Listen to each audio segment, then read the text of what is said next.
Bonjour, everyone. Welcome to the Media Leader podcast. I'm the editor-in-chief of the Media Leader, Omar Oakes, and I am back from Cannes Lions after a big week, walking up and down the Croisette, the main thoroughfare in the south of France, where it was adorned with lots of media, ad tech, stuff, agency groups, big media networks, ad tech providers, social media. They were all there showing off what they were doing. And of course, the big thing about Cannes is it's full of networking, full of parties, and full of senior leaders in our industry exchanging information, doing high-level deals, and a fair bit of marketing as well. It's like no other. And I wanted to put something together for you listeners out there. And I'm aware that sometimes we cover a lot of what goes on at Cannes Lions. And for many of you, you may never get to go there. It's frankly a privilege for me as a journalist where I get to do things like this, and it's great for access professionally as well. I get to talk to lots of people, many of which you'll hear on this episode. So I wanted to bring you something a bit different, a bit personal, a bit getting an insight of how Cannes really matters to people personally and professionally. I mean, we don't get into lurid secrets or anything like that, but we really do get into, what does it mean to you personally for your career and your professional history for Cannes? And it might give you an insight into why Cannes matters, because it might seem a bit naff, a bunch of people going on a jolly in the south of France, but the reality is that for a lot of companies and a lot of leaders, real business is done here. So I wanted to give an insight into that. Not because I'm some defender of Cannes Lions, by the way. I don't personally have any benefit from doing that. Honestly, I don't. And I've written things in the past which are quite critical of Cannes. My editorial last year, for example, was, what is the point of Cannes really? That was an open question that I went to last year. And this is actually, a year later, my attempt to answer that, because I do think it has value. It definitely does, from what you'll hear from the conversations I've had. But it might not always be what you think. So we've got a range of people from across the industry, from media and advertising, at various levels to talk to. This is me going around to my microphone at various places across Cannes, talking to people and see what they think. So I hope you like it. Let me know what you think. My email address is omar.oakes@uk.adwanted.com, and I hope you enjoy. Thanks a lot. Okay, and I'm joined by Chris Kleinschmidt from TiVo. Hello, how are you doing? I'm doing great, Omar. How are you? I'm fine, thanks. We're sitting here on about Monday lunchtime in Cannes Lions, and TiVo's got a very nice spot overlooking the Croisette where you can watch people go by. What are you here to do? What's going on? You've got this lovely apartment. What are you going to be doing here at Cannes? How do you make the most out of it? Well, Cannes brings a lot of opportunity.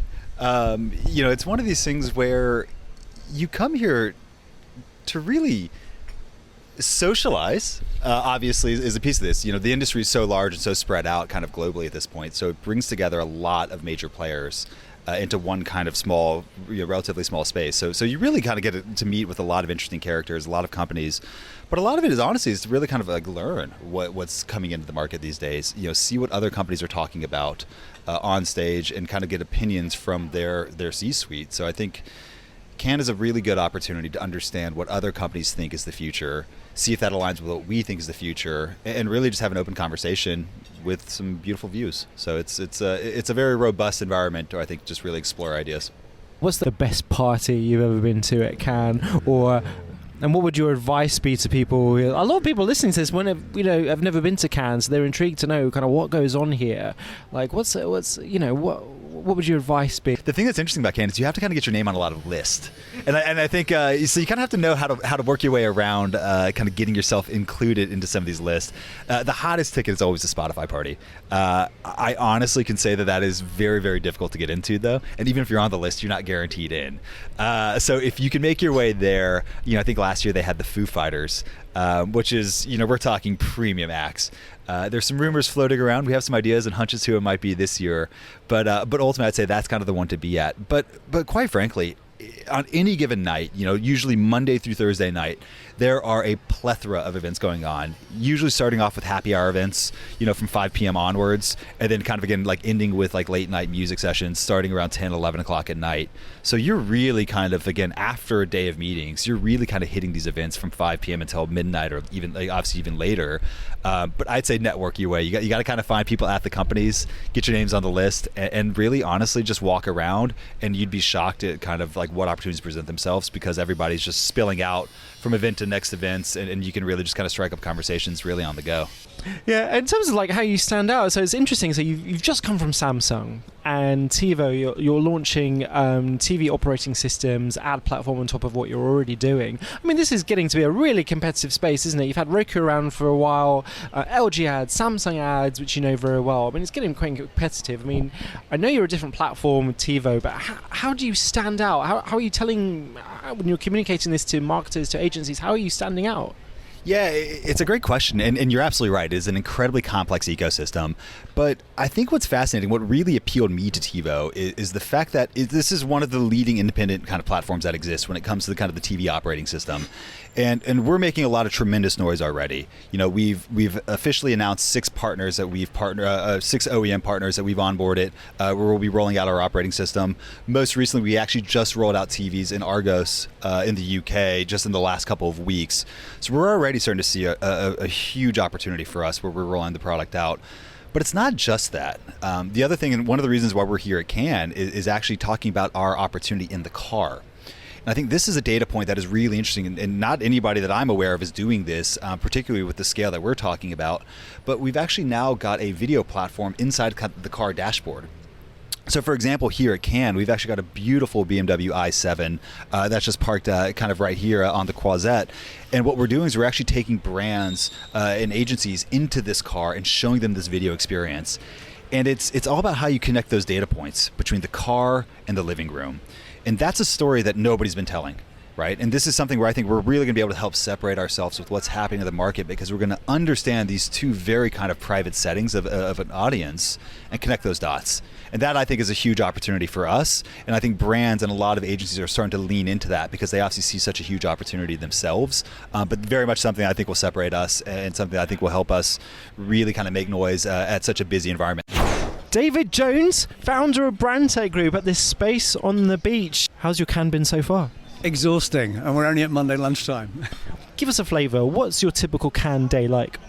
So I kind of dream of the days back in Cannes, June 2015, when I just launched the company and I had no meetings to do, because, look, I think the disconnect between what people think you're doing here and what you're really doing here is a real image issue, in the sense that, everyone thinks you're sitting on the beach drinking rosé and not working, and it's actually, certainly in my life, the hardest working week of the year. Yes, you're in a wonderful surrounding, but every single major client we have is here. Every single major prospect we have is here. Many businesses we might like to buy are here. All of the biggest tech platforms in the world are here. I think literally I was invited to 6 different dinners tonight, and obviously you can't. Which one are you going to? I'll try and do a drink at like 3 of them, and having accepted one, I forgot we were hosting our own dinner, so I think I'm pretty compelled to go to that one. But no, I mean, I think you literally. There's nowhere on the world marketing calendar and advertising calendar that you can be as productive with your time. You can everyone is here, and it's become it started out as just like the creative awards, and then clients started coming and brands started coming, and then all the tech platforms appeared a few years later. And so as you walk down the Croisette and look out across the water, every single pier is one of the big tech platforms. Then the management consultants started coming in force, and this year, for the first time, or certainly the first time that I've seen, there's a number of investors and banks here as well. Oh, so that's interesting. So why is that? Look, I think AI is clearly the subject of the day, but it also is for a very good reason. I mean, it's going to change the world beyond all belief. And we're in that stage where 100% of the headlines today are about Gen AI, and less than 1% of the world's content is created using it. But I would guess that within 5 years, every single piece of content created in the world has been created using some Gen AI. And if you look at, NVIDIA went past Apple last week as, more valuable than Apple. Microsoft became the most valuable company in the world again. All of that is happening on the back of Gen AI. So, all of the investors and banks have worked out that there is going to be an incredible creation of value, of financial value, thanks to Gen AI, and this is quite a good place to come and look, particularly because I think this is the first time in history where almost one of the best use cases for a new technology is advertising and marketing. Usually it's not, whereas generative AI creates amazing content, creates amazing imagery, creates amazing tech. You got this company Pencil. When we spoke a year ago, you just acquired Pencil. I've seen it in action. Very interesting. Creative optimization at speed, media planning capabilities as well. Is that the most important focus of your business right now for Brandtech Group? Yes, so look, when I launched the company in June 2015 saying we think you can do all marketing better, faster and cheaper using technology, and AI and machine-generated content were founding verticals, and no one really understood what we were doing back then, but also no one else was doing it. Fast forward to Cannes 2024, everybody understands in 10 seconds what we're doing, but everyone else is claiming to do it. And I think, our AI and Gen AI journey, and it started doing AI chatbots. In 2015, we did the world's first influencer AI chatbot for Kalani Hilliker and CoverGirl in 2016. We did AI media planning in 2017.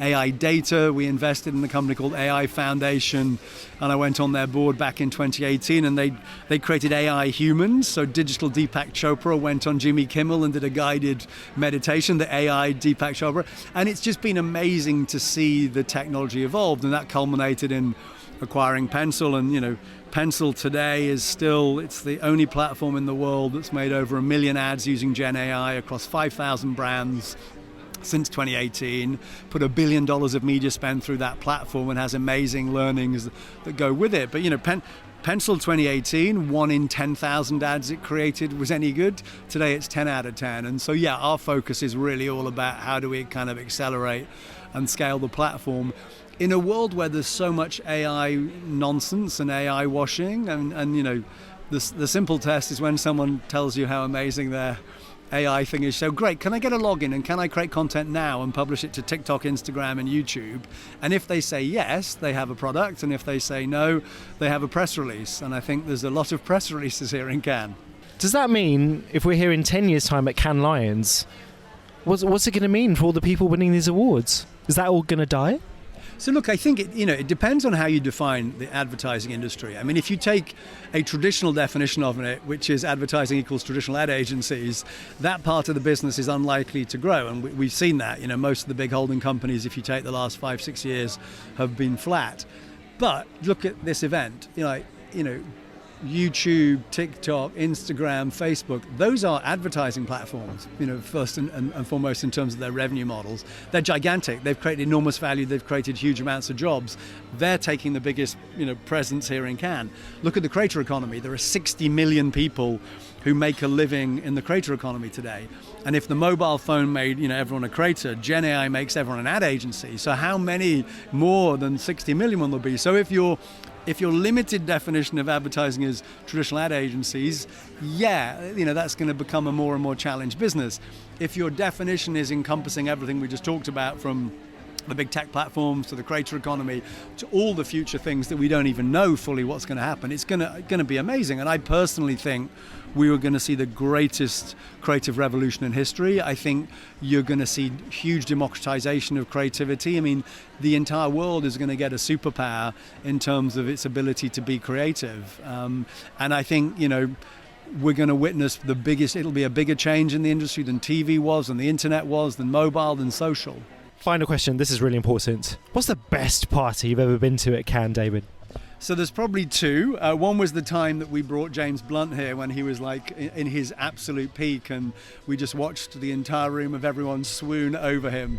But the other really fun one was when Chris Martin from Coldplay came and he played on stage, and you had Gwyneth Paltrow watching on adoringly, and Will Smith got up and did an improv rap on stage with him, and I think it was a Michael Cass and MediaLink party. But Chris Martin opened it, I think very appropriate for Cannes, by saying, you know, as I was starting to make it as a musician, my dream was one day to perform on stage to 200 drunk executives from marketing and advertising. I bet he wasn't even being ironic when he said that. No, but he seemed to have good fun. He was great, amazing talent as well. So that's probably the best part too. So Will Smith rapped. What, do you remember what song that was? It? Actually, I have a video, but Oh, well, we're gonna get David Jones to send me this video. It was Men in Black, but he did an improv rap of Men in Black. Yeah. Over a Coldplay song. No, Chris Martin started playing Men in Black for him because he saw him down in the audience and brought him up on stage. Back then, there was no punching involved. Good, simpler times. Thank you. Hello, it's Omar again. This next interview is by my colleague Maria Yu. She spoke to Louise Johnson, the CEO of Fuse, the Omnicom agency which specialises in sport marketing, and we were very keen to talk to her because this was a very special edition of Cannes for sport. Listen to our review episode where we talk about all the goings on at the Stagwell Beach in particular, and on Tuesday the Olympic flame passed through Cannes as well. So lots of sport, and Louise talked about what we can expect and how brands can get involved that might be different this year. So we're already in the Euros, which is super exciting, and then 18th of July, isn't it, that we go into the Olympics? So so interesting actually. I think people will be using athletes from the Olympics. I think people are going to be using athletes in a different way. I think because some of the IOC rules have relaxed on what athletes can do during the games. You know, they previously weren't allowed to, talk about the athletes' village or what they're doing. But that's in the last Olympics. So in Tokyo they relaxed it. But again, I just think you're probably going to see a lot more as athletes as creators, and I almost say influencers, but creators. And I think you're going to see a lot more content coming out from them, which is going to really shape their personalities. And I think what will be interesting is like what brands will jump on that after the Olympics. So I think the Olympics is, when we always say if you're going to go to do into the Olympics, you need athletes because that brings the human stories to the games. And it's recommended to have a mix of up and coming but also established. And I just wonder as well, will that accelerate now that athletes are coming more into their own, becoming more like influencers rather than just straight athletes. So I think that'd be interesting to see. And then for the Euros, again, obviously, like we just said, but live TV is incredibly important. But I think lots of people will be activating like multi-channels because Gen Z are watching football across so many different platforms all at the same time. So we expect to see that. That'll be interesting as well. I think like there's a couple of brands who are looking at, like say for example like Coca-Cola, they sponsored the Euros and they sponsored the Olympics. So they've kind of done quite clever campaigns around the summer. I can't remember the actual campaign. I have to Google it for you. But they've actually used both of those platforms to tell a story like get you ready for summer. So that's been quite interesting as well. But it's great. It's fantastic to have so much great sport to watch on TV. We've been focusing a lot actually about this idea. We have this linear audience decline, but sport is where you can still get that. And what do you see, for example, it's slightly unrelated to money. Obviously one of the big topics is always AI now. Yeah. That's the compulsory question of the interview. Yeah. For you guys, how do you think it would affect what you do? Yeah, such an interesting question actually, because AI has obviously been in a lot of work today, and like last year's Grand Prix winner in the sport category was powered by AI. So I was thinking, goodness, are we going to come to Cannes and it's going to be all about AI? But it wasn't, and actually the AI that we saw was almost like secondary. It was all about the creative idea first, but it's AI to support that. So it's almost like the human story, the human idea was first, and AI helped bring that to life, which I thought was really refreshing actually, because I thought AI was going to dominate the whole of Cannes and in the sport category. That's one point. I think the second point is that, of course, that's super excited what AI can do to enhance the fan experience in and outside the stadium. There's a lot of work already been done, but I think that's just going to accelerate it. So I think that's going to be super interesting. We're here at Cannes Lions with Christopher Volmer, partner and managing director at MediaLink. It's only Tuesday. We're kind of... I can't believe it. I can't believe it's just Tuesday. Yeah. So tell me, we're in the middle of Cannes Lions now. Tell me, everyone must want to talk to you about what's going on, what deals are about to happen, what your perspectives are. What do you think, boil it down to, what are the one or two hot topics that you're hearing at Cannes Lions this year? Yeah, well, it's a real pivotal moment in media and advertising, and Cannes Lions 2024 is dominated by a few key issues. One is the evolution of ad-supported streaming and the major growth and presence of big technology players like Amazon and Netflix, and how that's changing the ecosystem as consumers gravitate more towards ad-supported streaming and more advertising follows that consumption. And then the second big issue is just how big brand marketers and their CMOs are evolving too, how they're managing that media fragmentation, and also how they're expanding their roles as they build a bigger presence in media.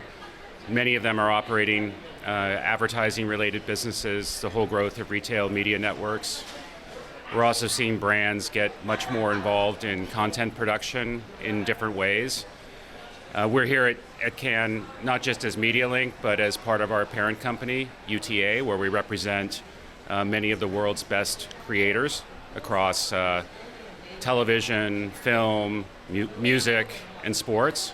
And a lot of brands are trying to figure out how they can work directly with all those creators, too, in ways that can help them build their businesses, help them reach audiences that they're really focused on. There's a lot of discussion here at Cannes about how to connect to Gen Z.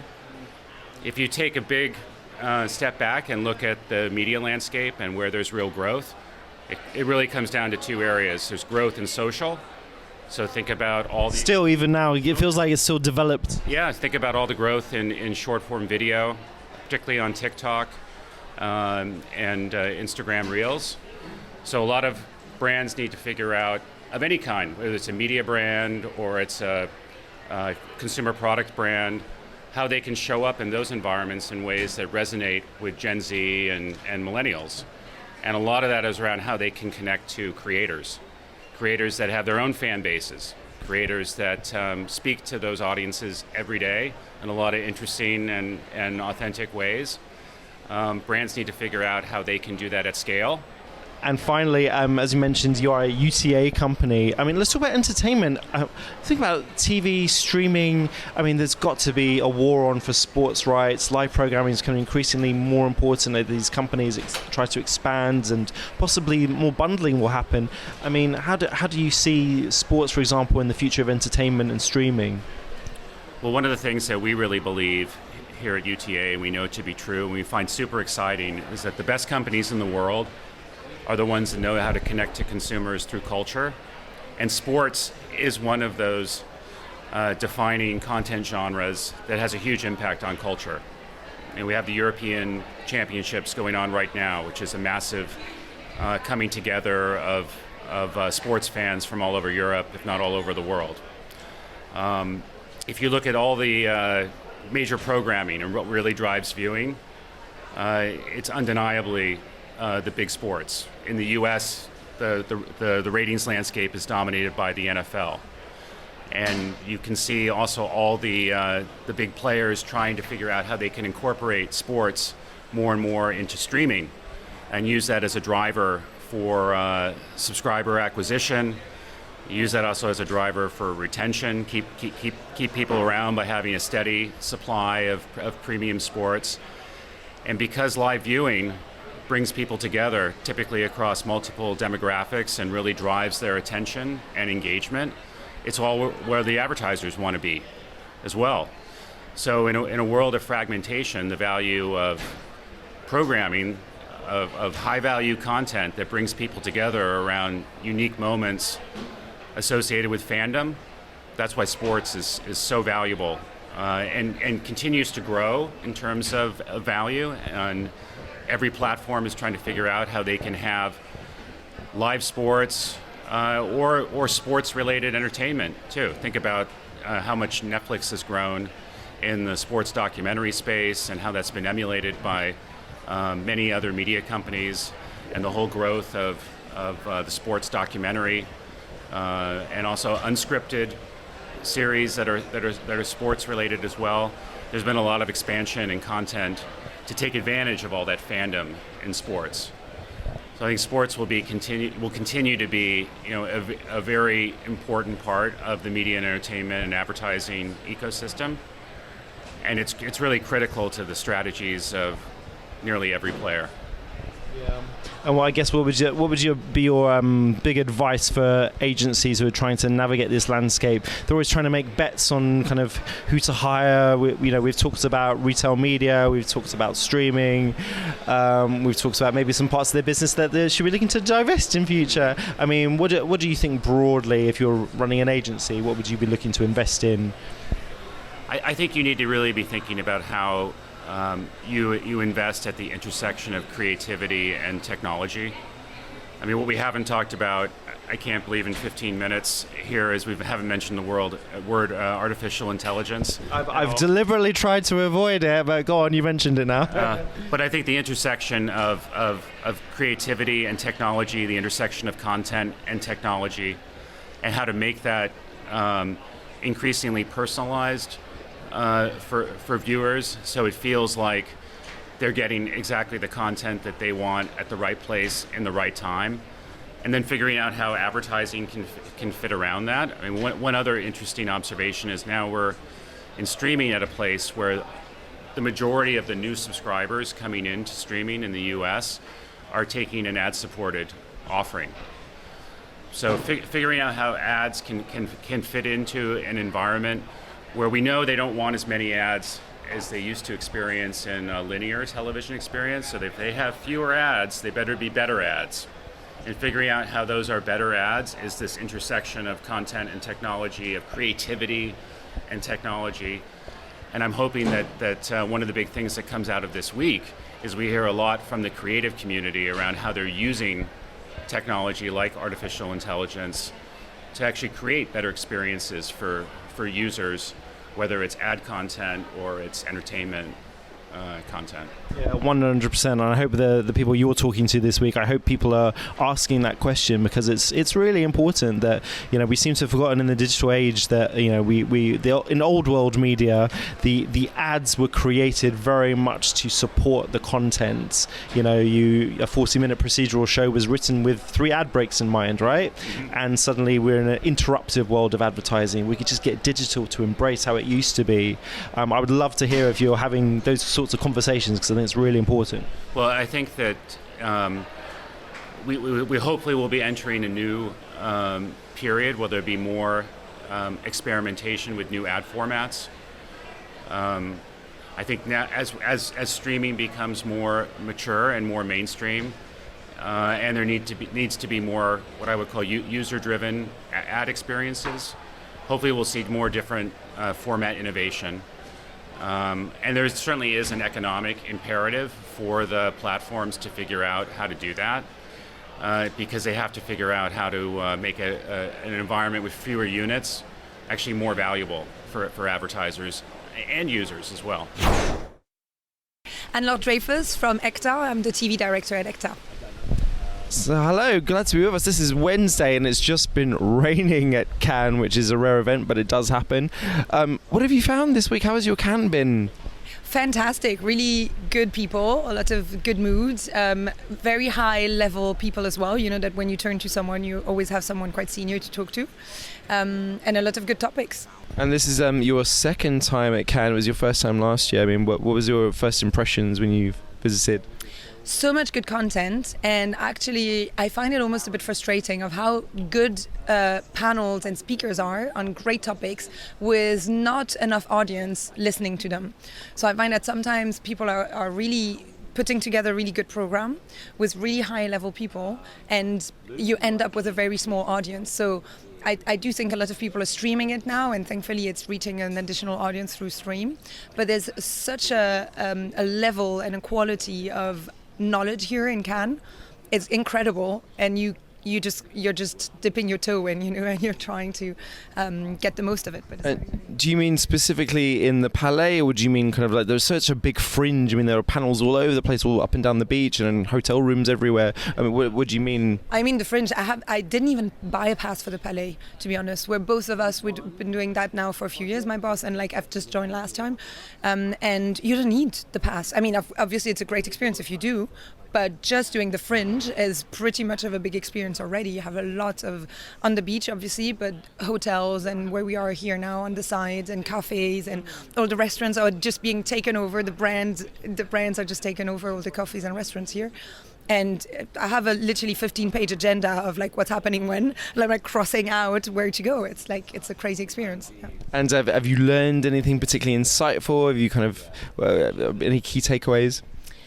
I found it interesting that the topics of addressability is still hot, and like people are still talking about addressable TV, CTV, but that on top of all the business-led topic, we still have sustainability and accessibility that are hot on the agenda this year. So at the Meta Beach yesterday, they had a session with Procter & Gamble explaining how they want to make all the ads accessible and saying that that is a big priority for brands right now. And I think we need to hear this more often because it's something we're involved in as well, and it's not being talked about enough by the brands. And the big CMOs are making statements at global level that are not being heard by the local teams necessarily.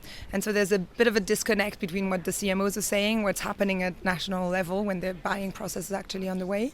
And same for accessibility, sustainability, which you do hear a lot over the last years, but you really wonder what's happening, who's actually doing something.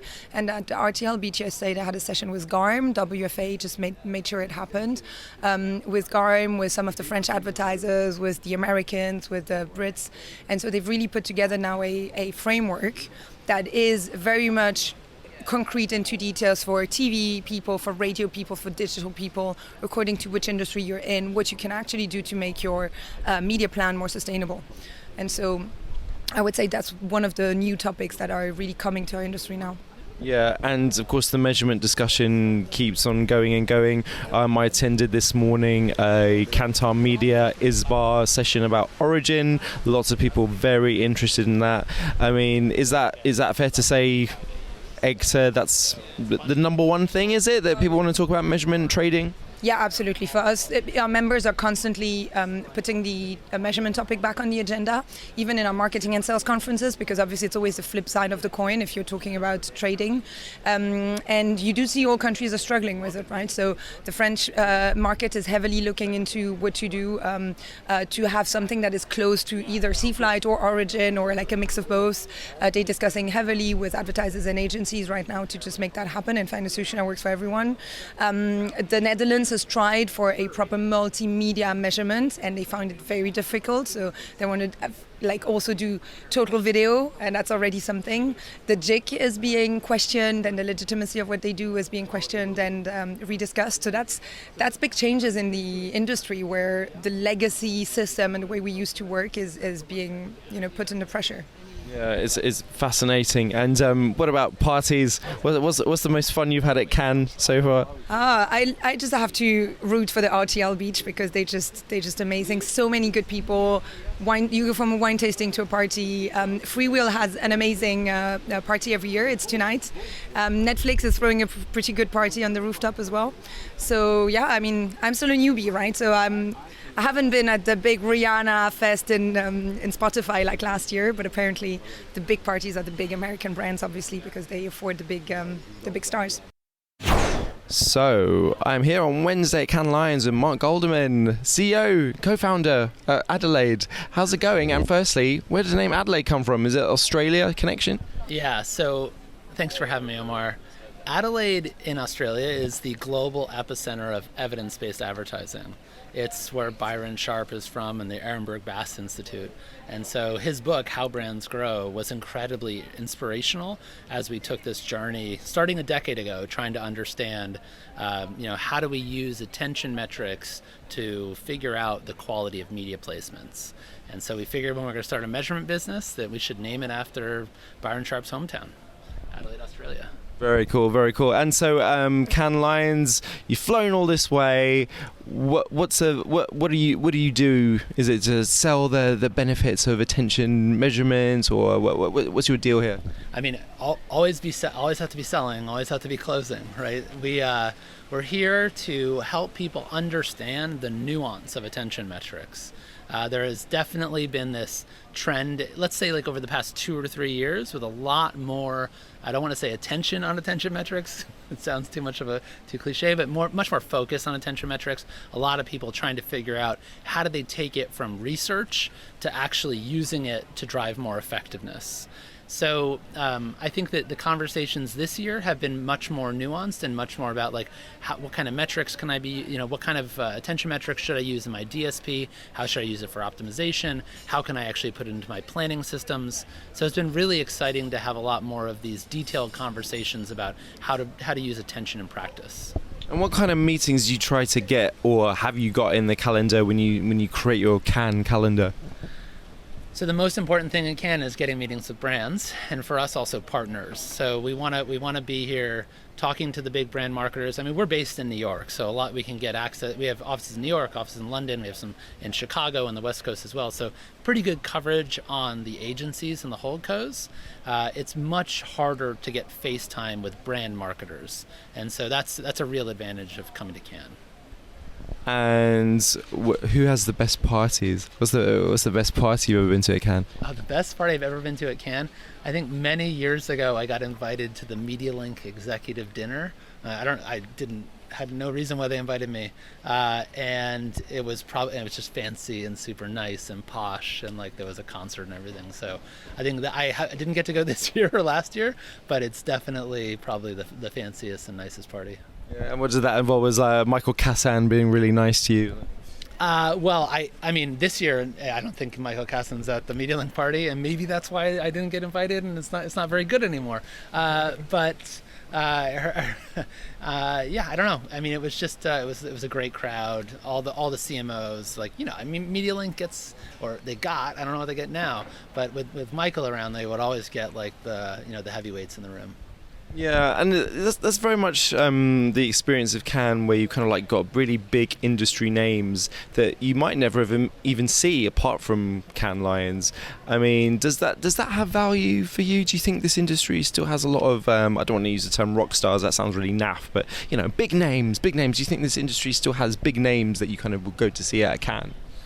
I mean, there used to be like Pritchard and Keith Weed, right? I think there are definitely those types of personalities, and especially like with globalization and sort of all of the, sort of these companies merging and becoming bigger companies, that you will inevitably have more important people who direct the spend or the creative efforts of those brands. So I'd say, I think if anything, we're just going to have bigger and bigger companies and more important people here. Yeah, probably a lot more consolidation in the next few years will lead to that as well. And what have been like hot topics? What are people telling you about? What have you learned this week at Cannes?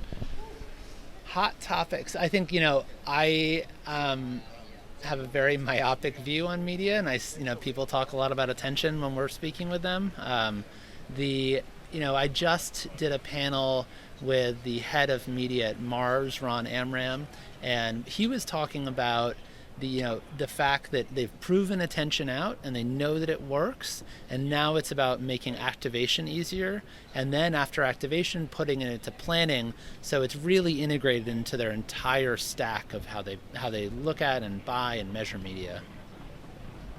And I have to ask you this because we're talking about attention. What's your views on currency trading going forward? One attention-based currency?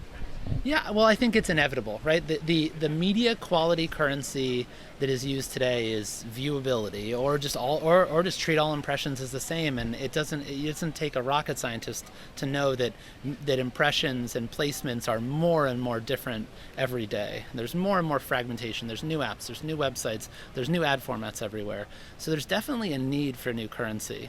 The problem with a lot of people's first approach with attention metrics is it's very duration focused. You'll hear people talk about attention seconds or attention time. The problem with duration observation is that it's heavily driven by creative and audience, right? There's a lot of research showing that older people pay more attention to ads than younger people. There's research showing that people that have existing awareness of brands pay more attention to that brand's advertising. It's obvious that creative that is more salacious or more interesting will capture more attention than creative that's less interesting, or creative that's more heavily branded. So I think it's, in order for attention to become a currency, we need to move beyond duration into something that is derivative of attention, but more reflective of the quality of media. At Adelaide, we think it's media's job to create an opportunity for attention that creative capitalizes on and holds your attention, and then eventually shows a distinctive asset and changes the way that you behave or think about something. So if we want to judge the quality of an opportunity, use probability. So at Adelaide, we think that the best use of attention metrics to judge the quality of media is the probability of attention by any person to any creative in a placement. And then, of course, because advertising is not about capturing attention, it's about capturing outcomes, you also have to have the probability of a subsequent outcome. And that's what our metric does. AU is a measure of the probability of attention and then the probability of a subsequent outcome. And it's omni-channel across all media, like 95% of an advertiser's spend today we'll measure for them. And our goal is to help advertisers arbitrage the market today, reallocate their spend to underpriced assets, but then inevitably, in any market where there's arbitrage, the information that's used for arbitrage becomes more diffuse, and the value of that arbitrage compresses, right, as more and more people have the data. And then inevitably the buyers will go to the sellers and say, hey, I have this new data that I've been using to arbitrage, but instead of hoping that it's available at spot, would you instead guarantee this campaign using this new metric instead of my old one? And then you've created a market-driven currency, which is much, much better than having this sort of fiat-driven currency, which was viewability, a bunch of old dudes in a room saying 50% for 1 second is a good idea. And we saw where that got us, right, to the web of today. Yeah, it's fascinating as well, and implications beyond advertising as well. I mean, you must get asked this question, for example, I've got 2 young children, and you worry about what constant use of phone is going to do to young minds. And do people ask you about how we measure for quality of attention and the mental health implications of kind of how we're all consuming media nowadays?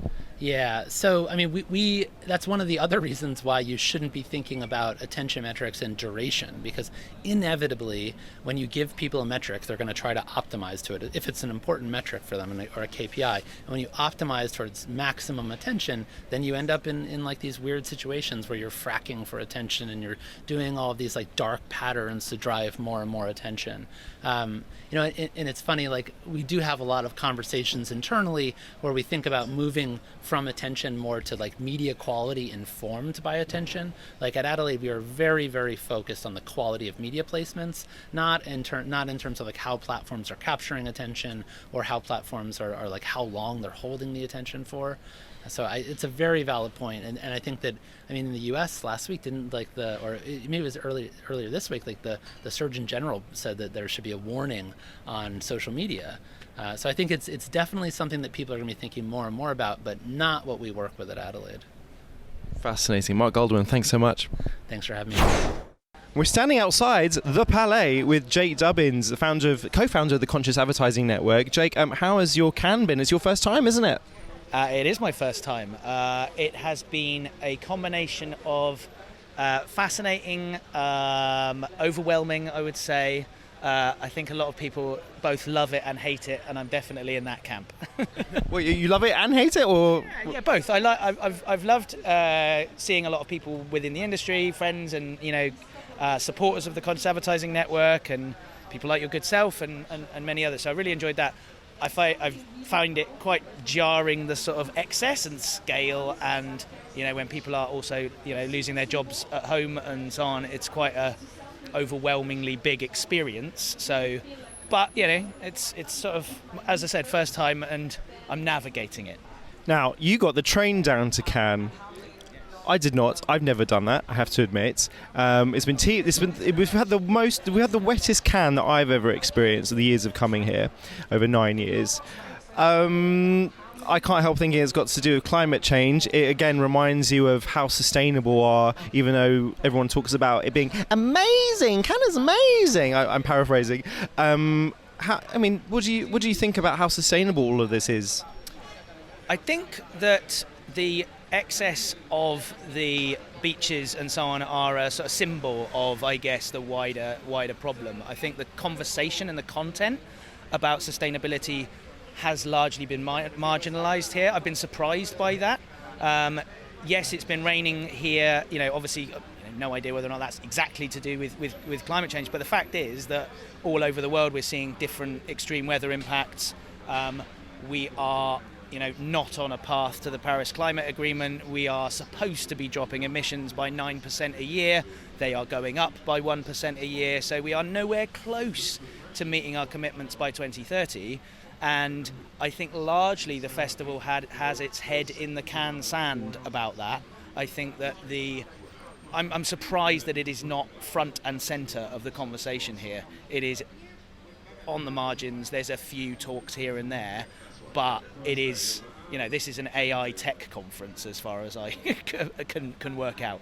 Yeah, it's interesting you say that because you only need to go down the Palais, the Marina, the Cabanas, and it's all ad tech companies for the most part. Very few ad agencies anymore. It's just changed so much as a festival. And you hear in the background that actually advertisers, for example, are really looking hard at the supply chain, not with just marketing agency vendors, for example, but across the supply chain because they need to become more sustainability. Regulations are coming. They need to get their house in order. It seems to be a conversation that is very much happening behind the background, but yeah, this is supposed to be the biggest advertising event in the world, and I agree, it just seems that nobody's talking about it. How sustainable is that, do you think? It's not, just fundamentally not. I think that, whilst I think this is a very, very difficult subject because it's going to affect us all and it is emotional.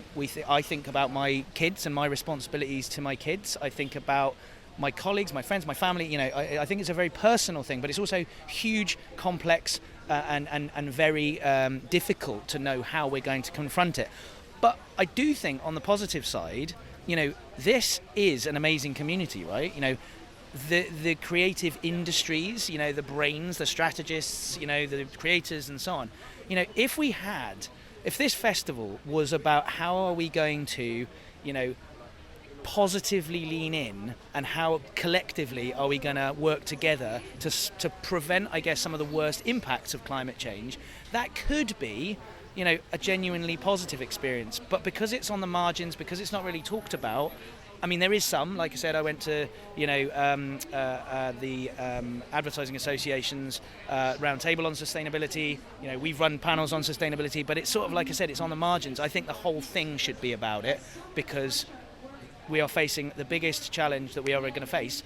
But if we could come together and do that positively and together in a spirit of, what is possible, then I would massively welcome that.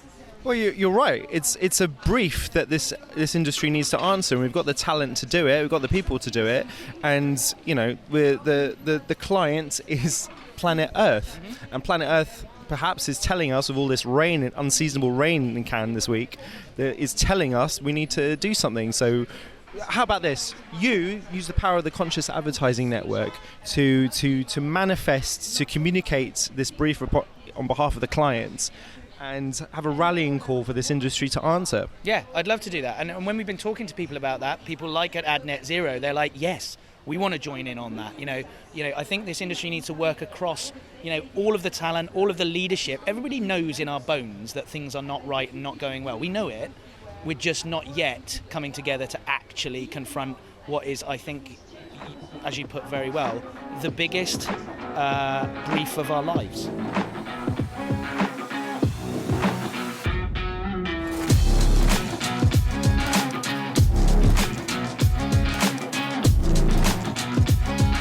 Thanks again for listening to the Media Leader podcast. If you like what you hear, guess what? You can read our stuff at our website, themedialeader.co.uk, where you can sign up to our daily newsletter in the UK of analysis, opinion and commentary about what's going on in media and advertising.